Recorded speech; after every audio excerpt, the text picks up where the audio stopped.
저는 올해 2년차가 된 막내 작가입니다. 방송작가를 꿈꾸는 사람들이라면 대부분 방송사에서 운영하는 아카데미를 통해 방송계에 입문하게 되는데요. 한 학기 사립대 등록금을 버금가는 돈을 내고 들어간 첫 수업에서 제가 강사에게 들은 말은 부모님이 좀 사시니? 방송작가를 하려면 집에 돈이 아주 많아야 돼 였습니다. 최저임금에도 미치지 못하는 돈을 받고 사는 만큼 메인 작가가 되기 전까지는 힘든 생활을 견뎌야 한다는 얘기였습니다.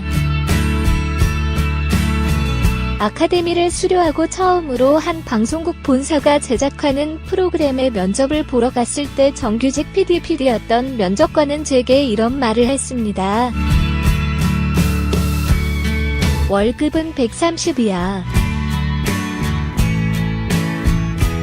내규가 그래. 메인 작가가 되면 돈 많이 버니까 배운다고 생각해. 저는 면접관에게 같은 질문을 하고 싶었습니다.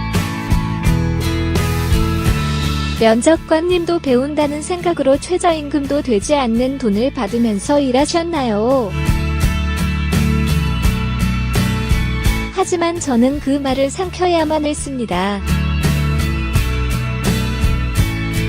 돈은 좀 적었지만 그분 말처럼 일을 배울 수 있다는 생각에 가슴이 뛰었고 무엇보다도 제가 너무나 하고 싶은 프로그램이었으니까요. 하지만 감사한 마음은 그리 오래가지 못했습니다. 월요일부터 금요일까지 주 5일 근무에 오전 9시 출근, 오후 6시 퇴근이라고 말했던 그곳에서 저는 월화 수목금 토일 주 7일 동안 오후 10시까지 일을 해야 했습니다. 섭외가 되지 않거나 취재할 분량이 많거나 결과물이 엎어지기라도 하면 때때로 철야도 해야만 했습니다. 그런 날이면 택시비를 아끼기 위해 숙직실에서 쪽잠을 잤습니다. 황금연휴다, 대체휴일이다, 명절이다 하는 것도 저에게는 남의 나라 얘기일 뿐이었습니다. 택시비는 물론 식비조차 나오지 않는 그곳에서 저는 1년 내내 생활비 걱정에 시달려야 했습니다.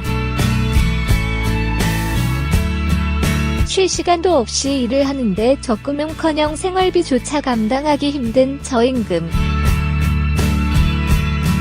미래에 대한 불안감이 엄습했지만 그래도 힘을 내서 하루하루 즐겁게 일을 했던 건 바로 방송이 주는 기쁨 때문이었습니다. 힘들게 만든 방송이 전파를 타고 엔딩 크레디트에 제 이름 석자가 올라갈 때면 부모님은 물론이고 소식이 뜸했던 친구들에게도 전화를 걸어서 자랑을 하곤 했습니다.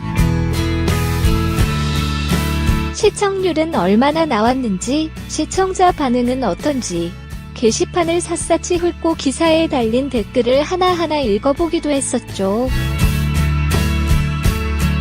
하지만 이런 기쁨의 순간은 힘들고 지치는 현실에 비해 너무나 짧았습니다.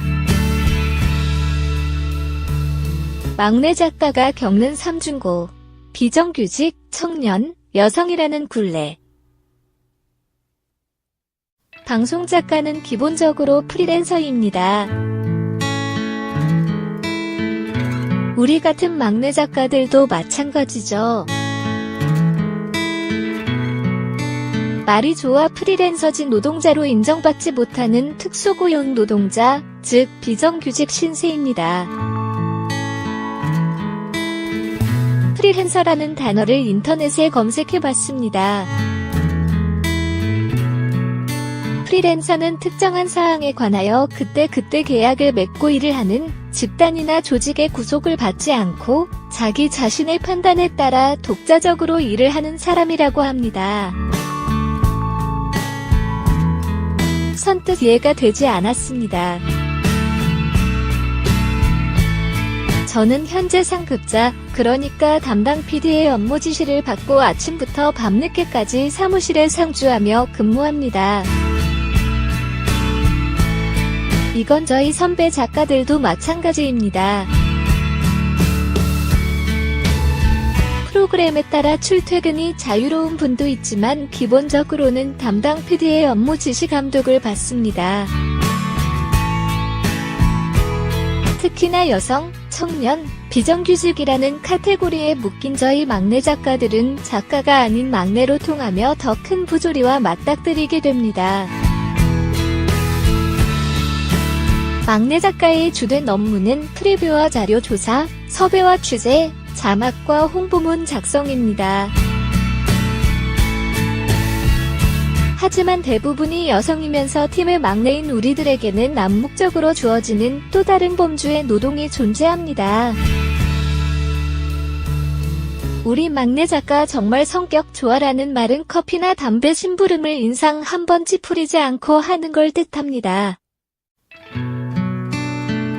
꽤 진짜 근성 있어라고 하는 건 비인격적인 대우나 폭언, 도를 넘는 성희롱에도 웃는 얼굴을 유지해 팀 분위기를 망치지 않는 걸 뜻합니다. 때로는 이게 취재를 잘하거나 보도자료를 잘 쓰는 것보다 더 중요한 막내 작가의 자질로 평가됩니다. 싹싹하지 않아서, 말대꾸를 해서, 내 기분에 맞춰주지 않아서, 각종 심부름을 달가워하지 않아서, 무엇보다도 감히 자기 권리를 주장했다는 이유로 지금도 수많은 막내 작가들이 해고 통보를 받는 게 우리의 현실입니다. 프로그램 연출 권한을 가진 PD는 프로그램의 패널을 세팅하듯 작가를 세팅합니다. 방송사가 작가를 직접 고용하지 않기 때문이죠. 작가의 고용과 해고가 담당 PD의 손에 달려있는 고용 구조는 작가와 PD를 갑을관계로 만듭니다. 특히 팀에서 가장 어리고 경력이 적은 막내 작가는 이런 구조 속에서 약자일 수밖에 없습니다.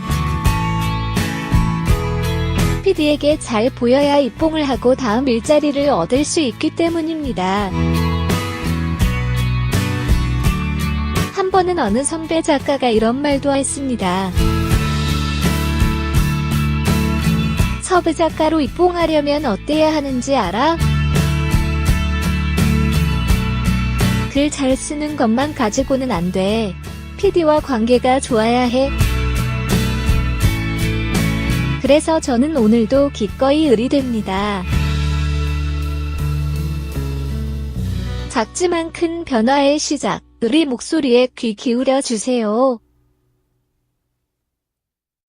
방송작가를 꿈꾸면서 아카데미를 다녔을 때 선생님들에게 가장 많이 들었던 이야기는 이거였습니다. 너는 왜 방송작가를 하려고 하니? 내가 네 나이면 이지단 한다.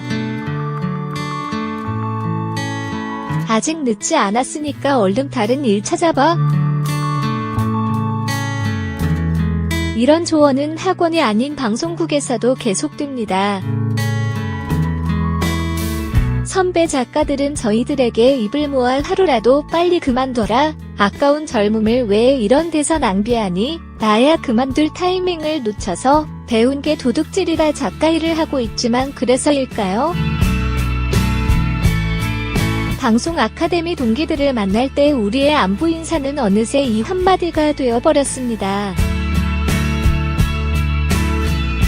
너 아직도 작가 일 하니? 작가 일을 그만둬야겠다. 지금이라도 중소기업에 취직하거나 공무원 시험을 준비해야겠다고 생각했을 즈음 저에게 아주 작은 변화가 생겨났습니다. 이런 부조리와 관행에 대해 속 터놓고 이야기할 수 있는 우리들만의 공간이 생긴 거죠. 지난해 11월 출범한 방송작가유니온 전국언론노조 방송작가지 부훈 작가들의 노동자성을 인정받기 위해 열심히 활동하고 있습니다. 비슷한 시기 생긴 방송계갑질 오픈 채팅방은 썩은 갯벌에서 조개처럼 입을 꾹 다물고 살아온 우리들의 가슴을 뻥 뚫리게 하는 작은 숨구멍이 되어주고 있습니다.